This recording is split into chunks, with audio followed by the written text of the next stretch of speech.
Minimum fuel situations have been the subject of several investigations by the Air Accident and Incidents Investigations Boards. Moreover, information received by EASA from mandatory occurrence reports related to fuel incidents that the minimum fuel declaration has been frequently misunderstood and misused by pilots and ATC. I am Captain Saeed and you are watching me on Aviation at Home channel cooperated with Camellia Aviation. On this Friday, I'm going to clarify the difference between minimum fuel and Mayday fuel. If you are interested in aviation and these kind of training videos, don't forget to subscribe our YouTube channel, as far as we have more than 200 free training videos for you over there.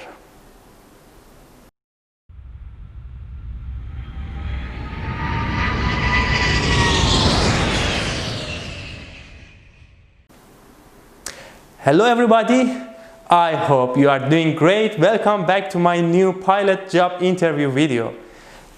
Do you know what the difference between minimum fuel and Mayday fuel is?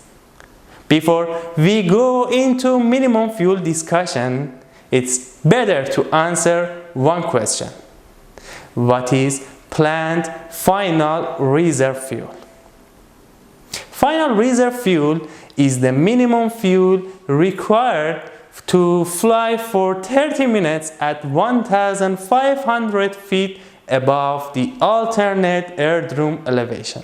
Or, if an alternate is not required, at the destination airdrome at a holding speed in ISA condition.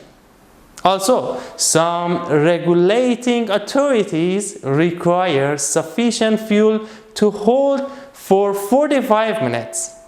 This amount of fuel usually remains in fuel tanks and we do not use it in normal condition. So, let's go back to our main discussion.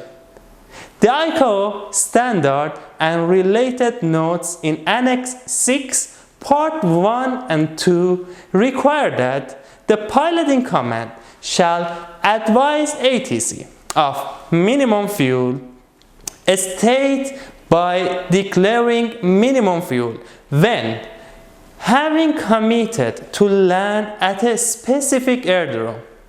I say again, a specific airdrome. And it is not always destination airdrome, but most. The pilot calculates that any change to the existing clearance to that airdrome may result in landing with less than planned final reserve fuel. This can be any route change, star change, type of approach change, or any other items. For example, you are flying to Bravo Bravo Charlie Charlie airdrome, an imaginary airdrome. Your planned final reserve fuel is 2,000 kilograms, and in flight, the calculation shows after landing in Bravo Bravo Charlie Charlie airdrome, you have exactly 2,000 kilograms fuel or even more. At the same time, ATC asks you to change your type of arrival route.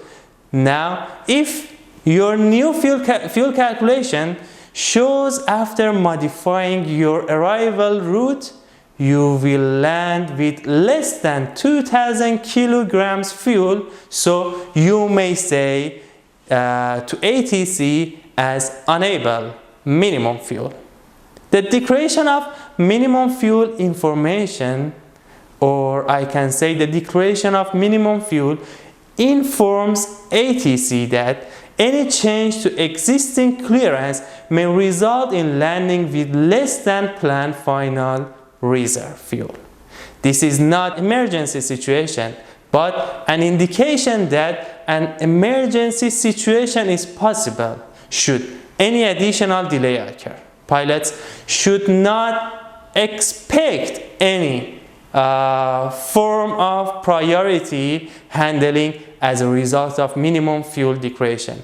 ATC will, however, advise the flight crew of any additional expected delay as well as coordinate when transferring the control of the airplane to ensure other ATC units are aware of the flight's fuel state. However, controllers should bear in mind that a fuel emergency may arise should any additional delay occur. In other words, the declaration of minimum fuel informs ATC that for a specific airdrome of intended landing, the aircraft has sufficient fuel remaining to follow the cleared routing. Execute an arrival and approach procedure and landing with the required fuel reserve. However, there is little or no extra fuel on board, and any change to the existing clearance could result in landing with less than planned final reserve fuel. The term minimum fuel is used to describe the situation in which an aircraft fuel supply has reached a state where the flight is committed to land at a specific airdrome and no additional delay can be accepted. Now we have the meaning of minimum fuel. Let's see what is Mayday, Mayday, Mayday fuel. The pilot in command shall declare a situation of fuel emergency by broadcasting Mayday, Mayday, Mayday fuel when calculated usable fuel predicted to be available upon landing at the nearest airdrome where a safe landing can be made is less than planned final reserve fuel.